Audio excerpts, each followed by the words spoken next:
Bonjour et bienvenue sur cette présentation de l'outil Docker. Docker, qu'est-ce que c'est? Eh bien, Docker va nous permettre de créer des conteneurs dans lesquels on va pouvoir installer nos applications. Et ces conteneurs, on va pouvoir les déployer sur des serveurs ou sur d'autres postes de manière très simple. En fait, on va empaqueter des applications et toutes leurs dépendances et on va pouvoir comme ça après les distribuer et pouvoir les relancer comme si elles étaient lancées sur notre poste principal. Alors, comment ça marche? Donc comme je vous l'ai dit, en façade, on a l'impression d'utiliser une machine virtuelle. Par exemple, je crée un conteneur à partir d'une image d'une distribution Debian. J'ai une Debian. Donc en front, je vais l'utiliser pareil. Je vais avoir mes outils, je vais avoir l'apt-get, je vais pouvoir installer des packages issus du repository Debian. Donc pour moi, en façade, ça ne va rien changer. Par contre, derrière, c'est totalement différent. Alors, les machines virtuelles, habituellement, elles fonctionnent, donc on a notre infrastructure de base. On va prendre, par exemple, un serveur. Donc là, on a tout le hardware. Au-dessus de ce hardware, bien souvent, sur notre serveur, on va utiliser, et donc là, pour notre exemple, on va utiliser par exemple, Debian Server, ou CentOS, ou ce que vous voulez. Et donc après, on va utiliser un outil du genre VirtualBox pour virtualiser des machines. Et donc, avec VirtualBox, je vais créer autant de machines que j'aurai besoin. Et sur ces machines, donc on va émuler du hardware. Et sur ces machines, on va, par-dessus, installer un OS comme on le ferait sur une machine physique. Donc ça, c'est la virtualisation classique.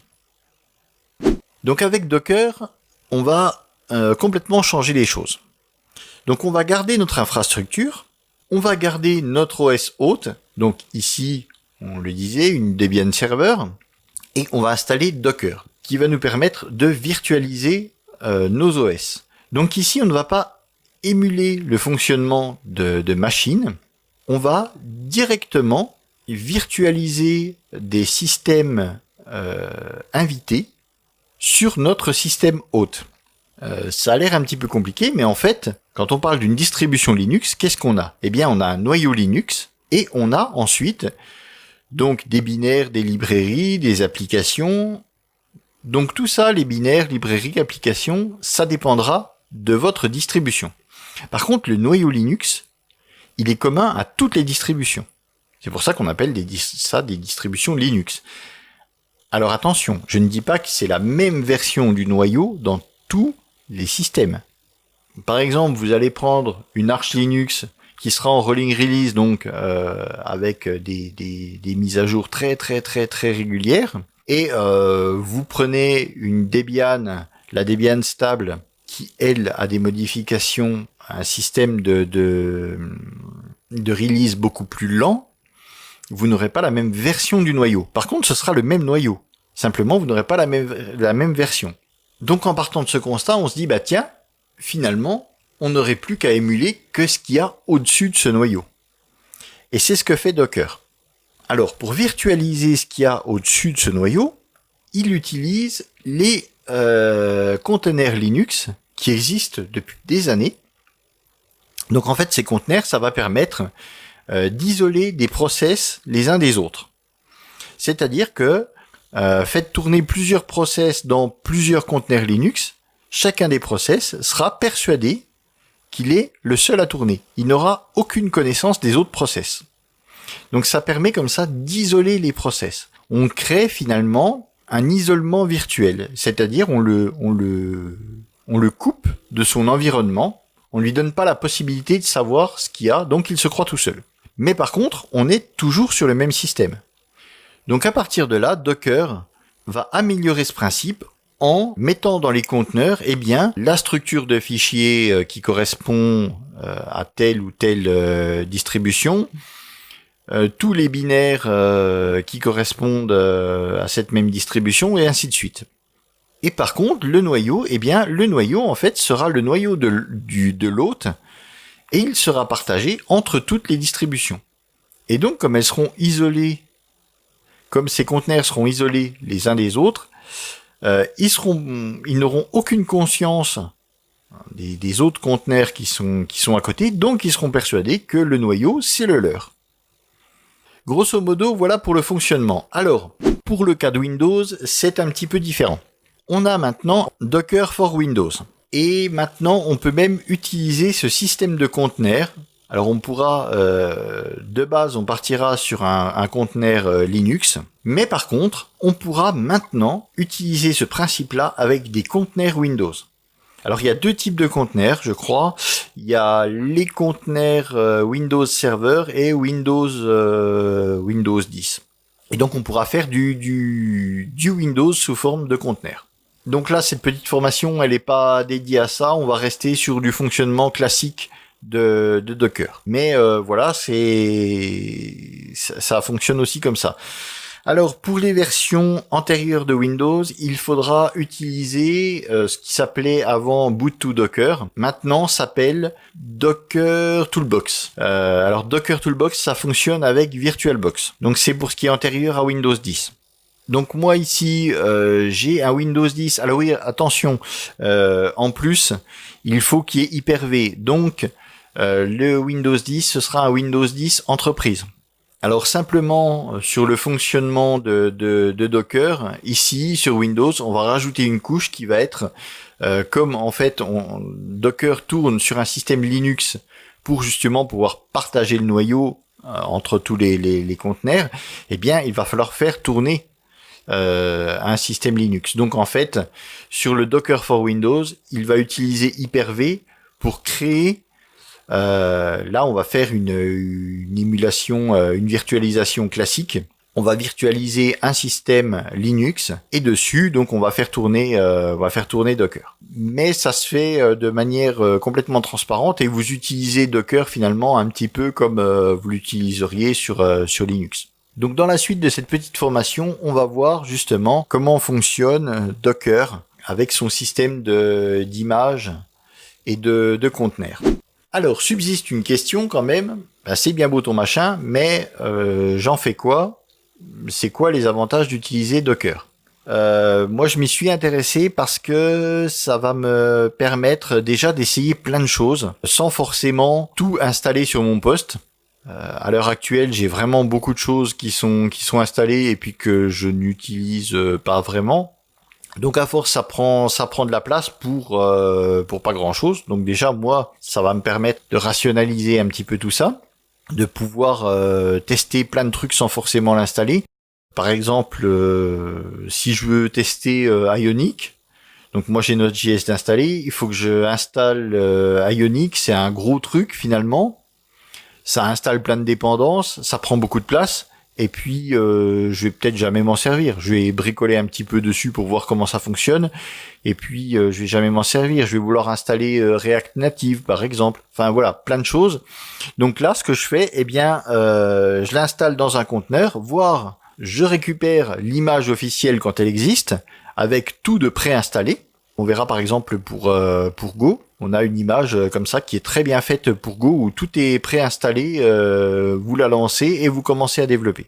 Donc voilà, ça me permet un petit peu de rationaliser. Je télécharge, à partir de mon image, eh bien, je bricole un petit peu dedans et puis je peux virer mon image. Alors en plus de pouvoir tester tout un tas de trucs finalement sans risque. On va pouvoir, le but principal, c'est de pouvoir développer des choses dans des conteneurs et après de pouvoir les transporter. Donc je vais ici, par exemple, récupérer une image d'une distrib Alpine qui est une distribution hyper légère avec le strict minimum dedans. Donc je vais installer Node.js dessus et puis je vais me faire un petit serveur avec Express, tout ça. Je vais télécharger mes dépendances avec NPM, je vais rajouter des middleware, enfin voilà, je vais faire mon petit serveur comme je l'entends.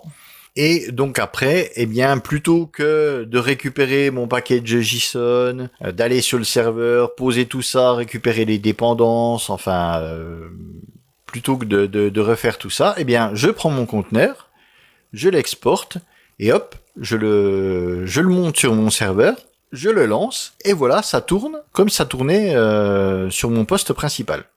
Donc ça, c'est vraiment pour moi les deux gros avantages. Déjà, empaqueter ses applications avec toutes les dépendances, tout son petit bazar, et puis pouvoir poser ça sur un serveur et le lancer direct, et être sûr que ça fonctionne. Et puis aussi pouvoir tester tout un tas de trucs, parce que tester plein de nouveaux machins, c'est cool, mais bon, ça prend vite de la place, et puis des fois c'est le bazar à installer. Donc ça va pouvoir nous simplifier la vie. Alors, pour l'installation, on va aller sur le site de Docker, un coup de Google, Docker, hop. On va descendre ici, on va aller dans Docker for Windows, et on va faire Install Docker for Windows, voilà. Donc il nous renvoie ici.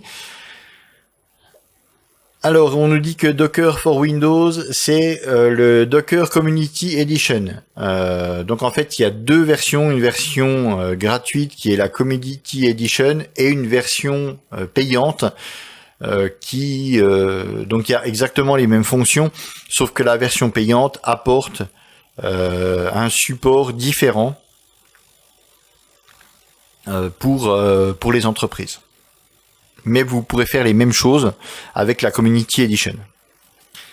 Vous avez le choix entre deux channels, la stable et la Edge.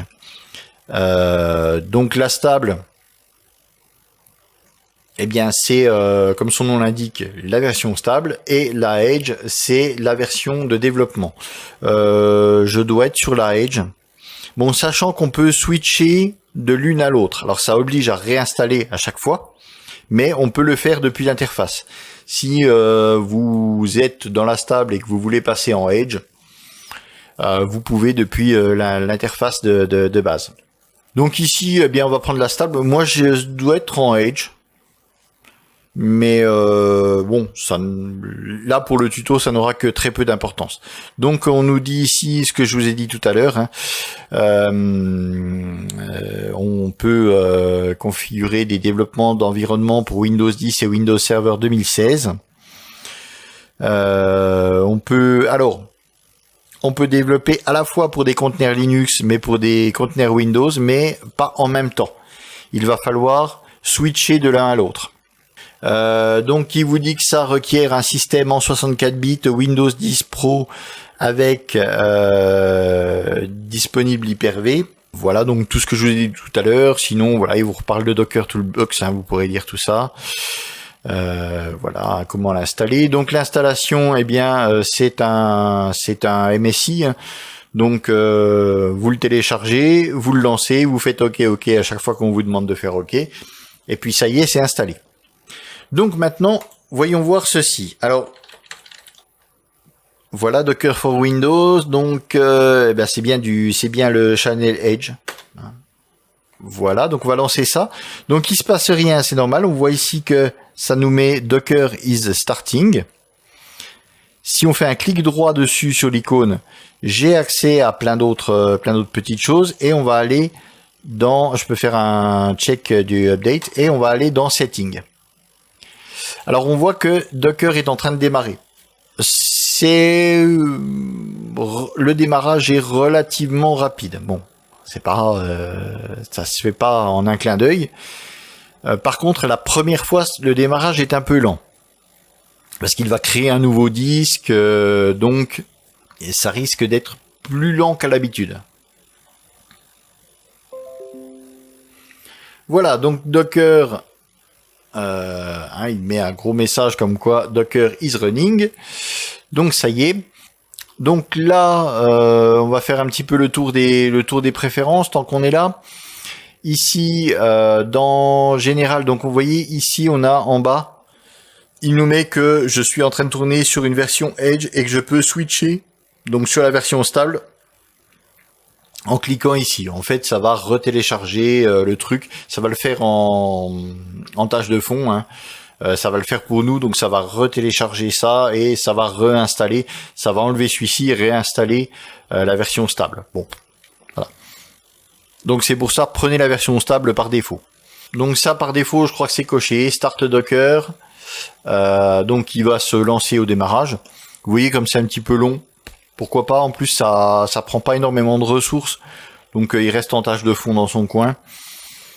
Donc on peut le laisser. Sinon, si vous voulez pas le lancer directement au démarrage, vous pouvez décocher la case et il se lancera uniquement quand vous l'appellerez, comme ici. Moi je l'avais coupé pour autre chose. Checker les updates automatiquement, pourquoi pas.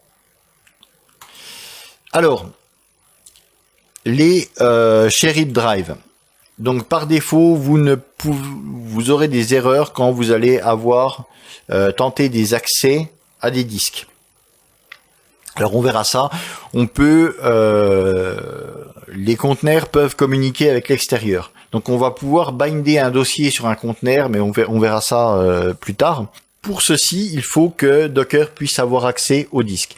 Et donc ici, j'ai mes 3 disques et j'ai donné accès à G. Alors, il va vous demander, normalement, il vous demandera votre identifiant et votre mot de passe. Donc par défaut, il mettra l'identifiant de la session sur laquelle vous êtes, de votre session, ici ma session Steph. Le problème, c'est que ma session, voilà, c'est un ordinateur personnel, donc je n'ai pas de mot de passe. Pour Windows, ça ne pose pas de problème. Par contre, pour Docker, lui, si vous n'avez pas de mot de passe, il voudra pas le prendre. Donc vous serez bloqué à cet endroit-là. Donc ce qu'il va falloir faire, c'est créer un autre utilisateur. Vous allez dans, alors ça doit être utilisateur dans Cortana, voilà, voilà. Ajouter, modifier ou supprimer d'autres utilisateurs et vous créez un utilisateur. Alors moi j'ai créé un utilisateur que j'ai appelé Docker. Hop, reviens là. J'ai créé un utilisateur que j'ai appelé Docker. Je lui ai donné un mot de passe. Et donc ici je me suis logué. Quand on m'a demandé ma session à la place de ma session Steph, j'ai mis ma session Docker et j'ai mis le mot de passe qui correspond que je lui ai donné. Et donc là ça marche. Mais voilà, si comme moi vous n'avez pas, alors si vous avez un mot de passe, il n'y aura pas de souci. Si par contre comme moi sur votre session vous n'avez pas de mot de passe parce que voilà, il va falloir créer un autre utilisateur. Alors on va aller sur les advanced. Alors les advanced, on a le nombre de CPU alloués à Docker. Donc ici moi j'ai 8 cœurs, donc je lui en ai alloué, il aura accès à 6 cœurs. Ça veut pas dire qu'il va les bloquer, hein. Ça veut pas dire qu'il me reste plus que 2 cœurs pour faire tourner mon système et tout le team, pas du tout, hein. C'est que il va pouvoir, on peut lui limiter le nombre de cœurs qu'on veut, auquel il va avoir accès. Donc c'est-à-dire que là, ils seront partagés entre mon système d'exploitation hôte et Docker. Pareil pour la mémoire. Donc la mémoire, j'y ai collé là 6. J'ai pas mis. C'est dommage qu'on puisse pas rentrer de valeur à la main. On peut pas. Voilà. On est obligé de faire avec la glissière et c'est pas super fin. Bon. Donc image et volume. Là, ça va être l'image de base. Donc comme je vous l'ai dit, là on est sur Windows. Par défaut, il va lancer des conteneurs Linux. Donc pour ça, il lui faut faire tourner un Linux. Et là, il va le virtualiser avec Hyper-V. Donc pour virtualiser ce Linux, il va lui falloir un disque, ça va être le disque de base.